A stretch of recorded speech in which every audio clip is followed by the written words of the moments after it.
Ten out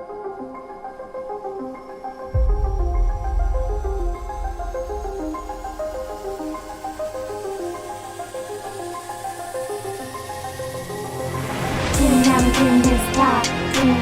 10 out of 10 is top 10. 10 out of 10 better go tell a friend, 'cause 10 out of 10 is top 10. 10 out of 10 is top 10. 10 out of 10 is top 10. 10 out of 10 better go tell a friend, 'cause 10 out of 10 is top 10.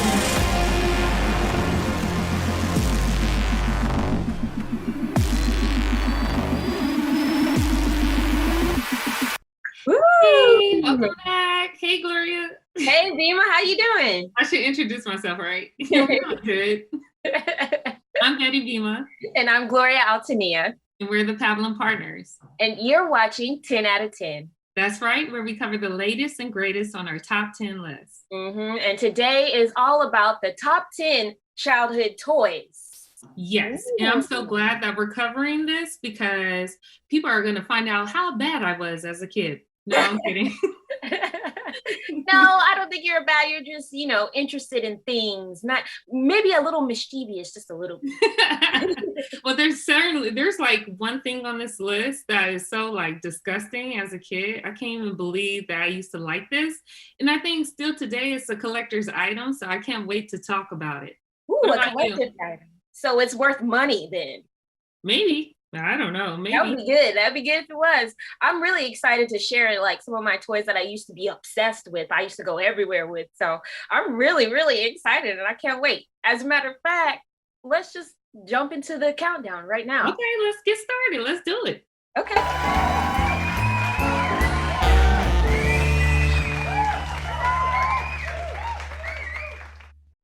World Class Track Meet is a game created for the Nintendo gaming system that uses the Power Pad. It came out in the US in 1987.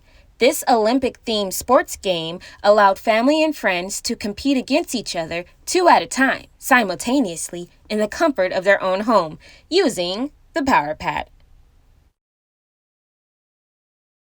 Oh my gosh, that brings back so many memories. I remember our friends used to have the Power Pad, right? And so that's where I was first introduced, and everybody was gathered around. You can have a group of 6 people, 2 per group, right? And we are all competing, racing, in the house, just oh man, it was so much fun. We were so competitive, and people used to get down on their knees and use their hands to try to beat people. But I was the champ. The champ. That they tricked us into exercising. You do know that, right? Yeah, but it was so much fun though. It worked. Back then I didn't know. I was just like, oh, this is fun, I wonder, do they have any video games today? Like, I don't really play video games that much unless it's like Pac-Man. Do they have any video games that makes you work out like it, Yeah. Well, they had the Wii where you could play tennis, yeah, that's right. Yeah, it had the handheld thing. You can go across the room, hit it back and forth, the balls and stuff. So that was a good workout. Okay. Well, let's see our next clip.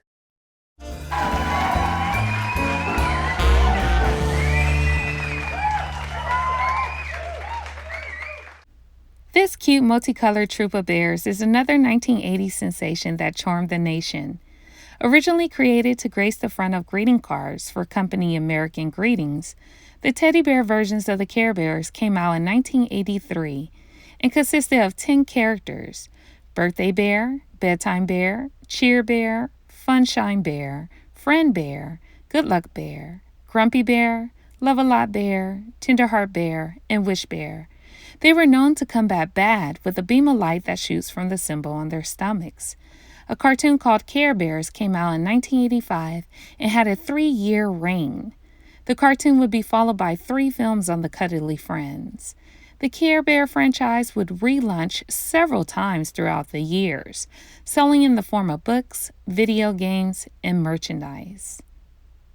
Sharing is caring, okay? I love the Care Bears. This is a special, this toy has a special place in my heart because not only throughout my developmental stages, it taught me all the necessities of how to treat people with care, love, acceptance, you know, consideration, but also it was like colorful, bright, cheery. And from what my mom tells me, I used to be a very goofy child. So this was perfect for me growing up.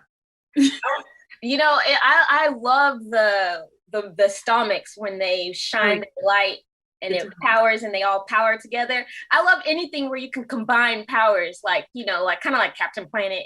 Combine Power Rangers, everything. Just love, just give it. It was so cool.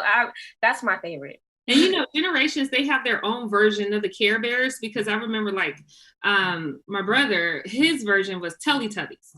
Oh, so different colors, big bellies, you know. Tinky Winky.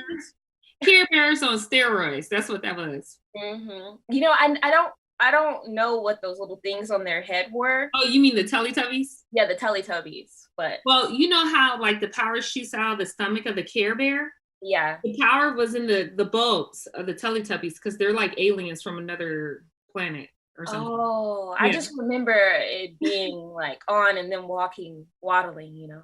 Yeah. Yeah. Well, let's check out our next clip.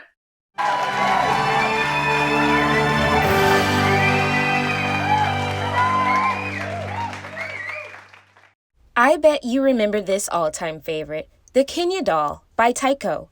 Kenya was a beautiful African-American doll that came in 3 different shades of brown.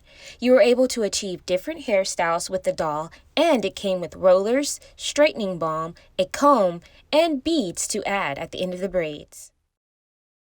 When I tell you guys, I wanted this doll, okay? Heaven and earth moved for this doll. I really did. Like, I wanted this doll so bad, and I just why did you want this Kenya doll? Because I remember it was so annoying to me. Like when you were younger, like you always asking mom for the Kenya doll. And I'm like, what is Kenya, and why do you want this doll? We got better things to do, like count money. Listen, whoever did those commercials, they sold me, okay? And I was like, what? I could do all of that? And I was just like, what can you do though? Okay, so they had like this roller, they had rollers, they had comb with it, they had this magic little stuff that you could straighten the hair. And really? I think that's what sold me. I was like, what? The hair's curly and then I could straighten it? What? Okay, let me get one of these dolls. And so when I finally got it, I was just doing that doll's hair. And I remember trying to learn how to French braid, right? Mm-hmm. And I would ask you, how do you French braid? I would get so upset because I couldn't do it. And I would just spend hours holding that doll's head trying to French braid. I can do it now, guys. I can do it now. Well, you know what? When you were younger, you were kind of wild with hair. For some reason, you had a fascination with hair, because I remember you taking scissors and cutting your own hair. And you know how Drake has that little heart on his you had your own version of it. It wasn't a heart. I don't know what that was, but it was like a circular little plot of lamb right there. You remember that? Yeah, I remember that. It was a flower field, you know. And you shaved off your eyebrows. I did. Like, do the whoopee. I don't know what it was with me and scissors or something. I just like to cut. I did like to cut. It was fun. It was fascinating to me. I was just like, yes.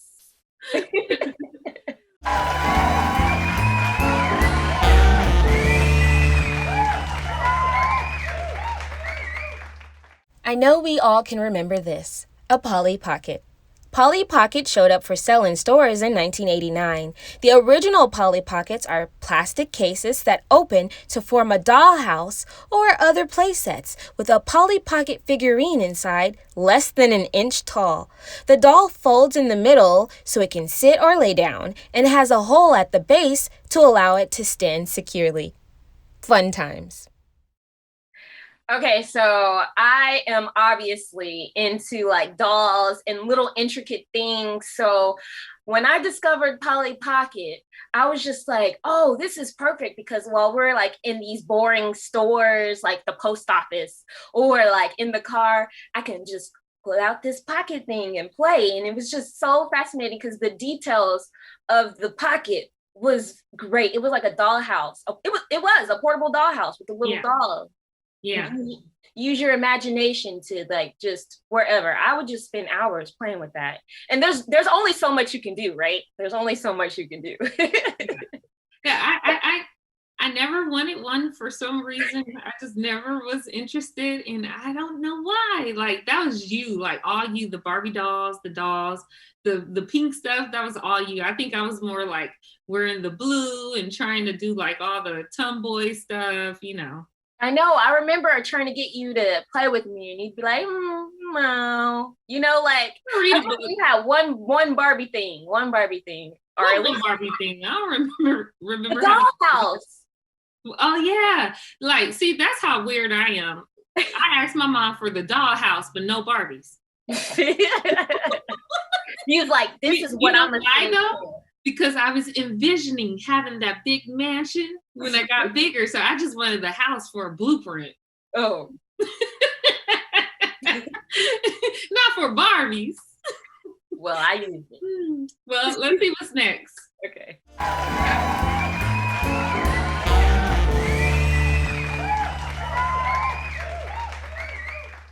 The Garbage Pail Kids made their imprint on the world in the mid-1980s when the company Topps Chewing Gum Incorporated released Original Series 1, starring characters Drippy Dan, Adam Bum, and Boney Tony. The stickers that came with bubblegum were created to imitate baseball cards and featured caricatures of the popular Cabbage Patch Kids displayed in the most gruesome ways. Not only were these cards super popular among grade school children, but they also inspired toys, movies, cartoons, and merchandise. Several schools banned the stickers in the 80s because they were too much of a distraction in classrooms.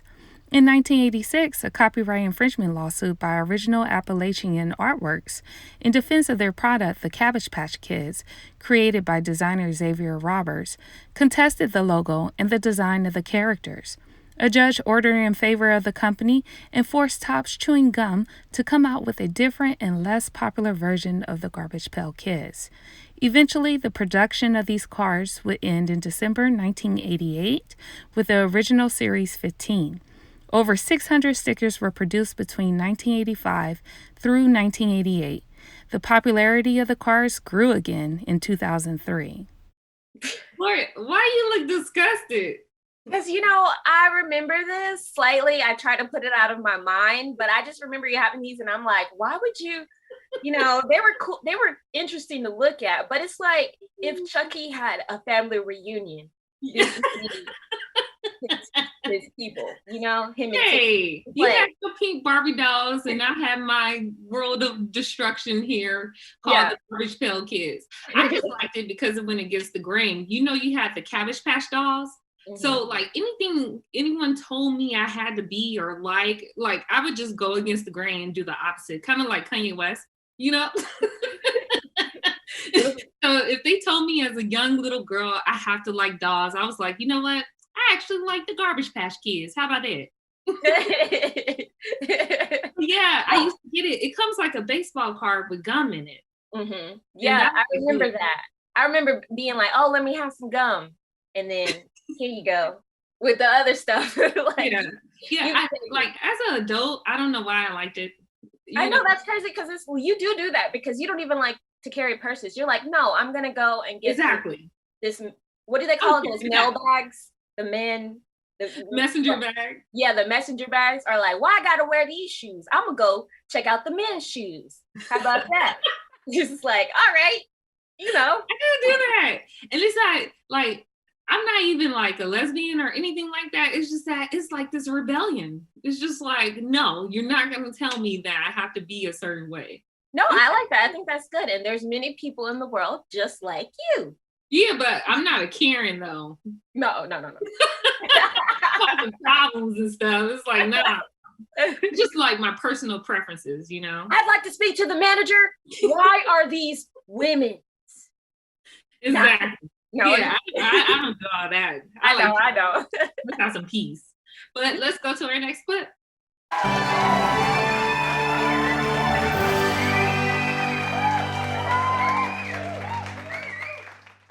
In the 90s, there was this craze centered on round, flat medallions called Pogs, or what some know as the milk cap game.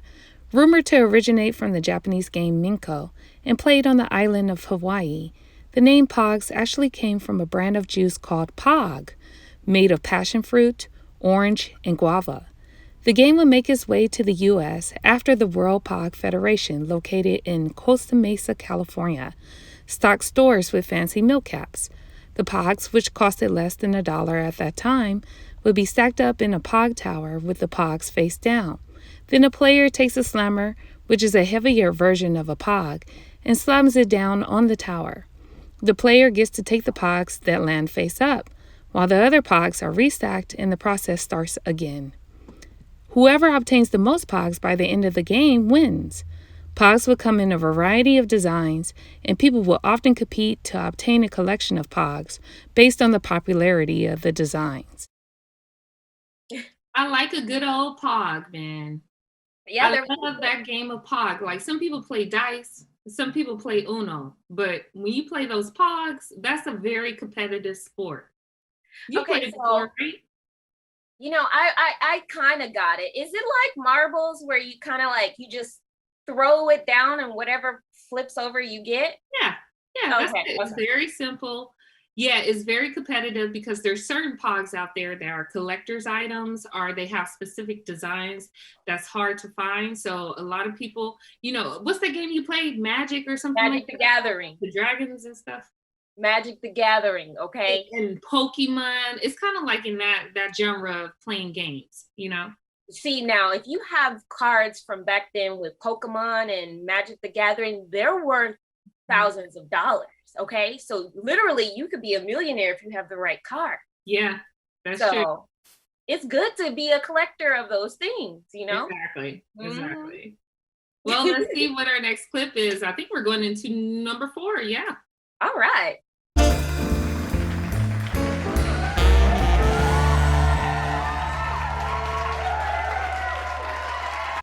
You can definitely take this anywhere. A Gigapet.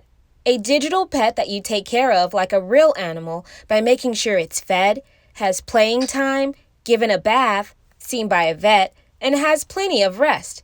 Gigapets were released by Tiger Electronics in 1997 and became a huge craze for all teens.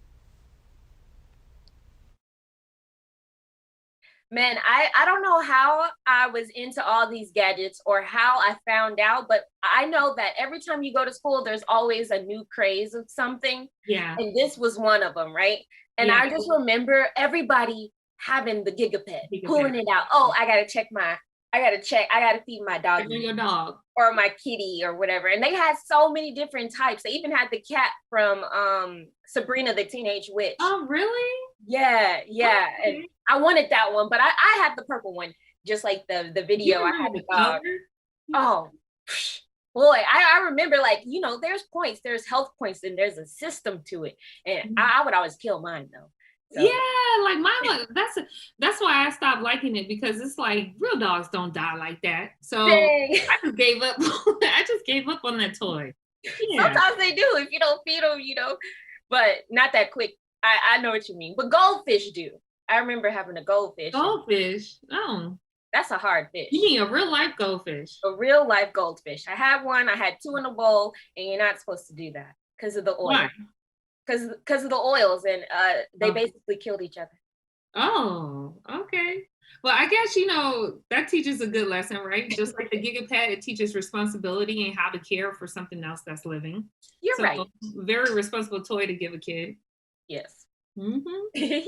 Guess what, Gloria? What? We're in our top 3. Let's see what made the top 3.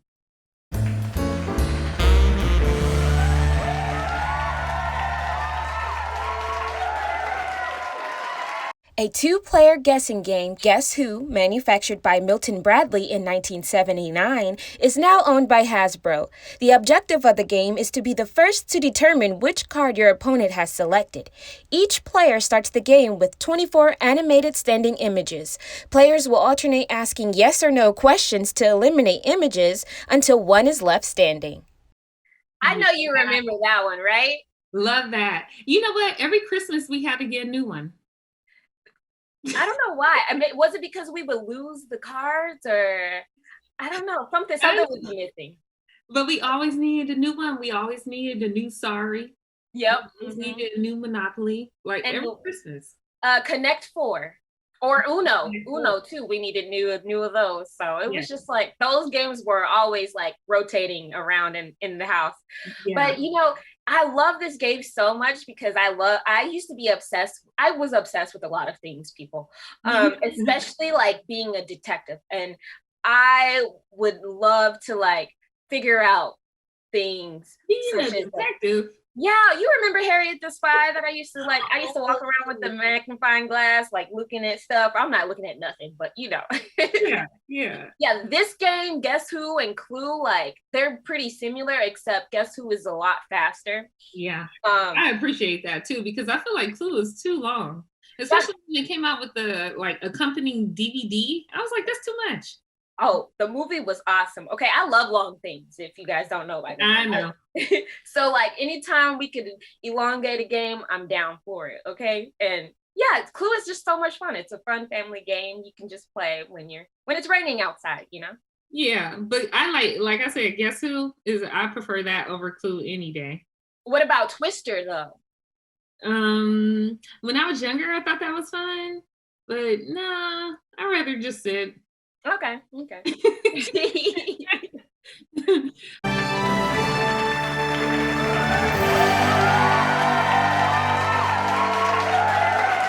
If you ever seen the 2017 animated film The Boss Baby, then you have somewhat of an idea of what it means to be a child with high ambitions. You're not the boss. Hey, I'm the boss. While the other kids are playing with fun and creative toys, you're most likely attracted to toys and games that teach valuable lessons in business and money. Some impressionable items that have definitely influenced me include the Old Faithful Toy Cash Register, the Multi-State Coin Collection books, the Life Lesson-inspired Monopoly, the Profit-Making Gumball Machine, and the cool eye-catching Vortex Coin Wishing Well. These toys and games not only showed me the value of money, but they also was a preset to my ventures in business school and entrepreneurship. What are you doing, bud? I told you I was wrong on my phone. No way, I'm business. So there's one theme here. Our number 2 is all about money. And believe it or not, even as a child, I was always business minded. If you remember, Gloria, I had hired a team of kids to work selling newspapers for me. You remember that? Oh my God, I remember that. I used to be like, what? This isn't fun. What? I thought you liked it. You was getting 25 cents per paper. Oh my God. I was like, well, I guess I did like it when I could buy like candy, So I guess it ended up being good. But I remember like, man. And then there was the school fundraisers. They would send the kids back home to sell like different toys, like stickers, books, and stuff like that. I always tried to participate in those fundraisers. It was like one of the best things for me, the highlights of school. Yeah, I remember you always selling something and being so excited. Like I remember going to like Sam's Club, getting candy because you had this business, and you would come home like, oh, I can't wait to count my money, and I'd be like, can I have a candy? It was actually we used to go to Oshon's in Houston, Texas. Oh yeah, there's a place called Oshon's. It's gone now, but it was by the Beltway 8. And I would pick up like Bubblicious, the gum, Juicy Fruit, Bubblicious, and I would sell it in school. And you would think I was some kind of drug dealer or something, because like the kids would be meeting me in the restroom to buy the candy and stuff like that. And I was just making a lot of money. I always had money to buy lunch and everything. Hey, how much is it for a Snickers? And then I had the store inside my house. Remember? Well, inside our house. Yeah. I had the store and somebody stole my money. Oh, yeah, I remember that. Oh, that was so sad. You was so sad. I was sad. I didn't open the store back up after that. I was like, I'm done. Yeah, I know. But like all of these toys, they were fundamental. They were like the foundation of me, like just exploring that side of me, that business side of me. And I still enjoy toys like that to this day. If I ever have kids, I'm definitely going to buy them toys so they can learn about money, personal finance, and all of that stuff. See, there you go. Yep. And it's time for number one. Number one. Let's see it.